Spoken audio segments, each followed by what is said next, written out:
In front of me is HONOR MagicPad 13 and today I would like to show you how you can set up Face Unlock. Begin by opening Settings and scrolling to hit Biometrics and Password. Then hit Face Recognition. Enter your screen lock and tap on Add Facial Profile over here.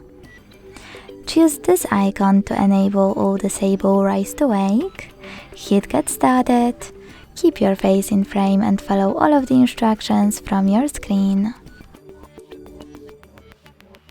Then name your profile however you want to. Choose Done and go back.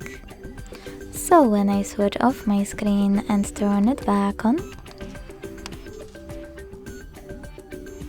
I can state Face Unlock is working properly. Thanks so much for watching. If you enjoyed this video, leave a like, comment and subscribe. Bye!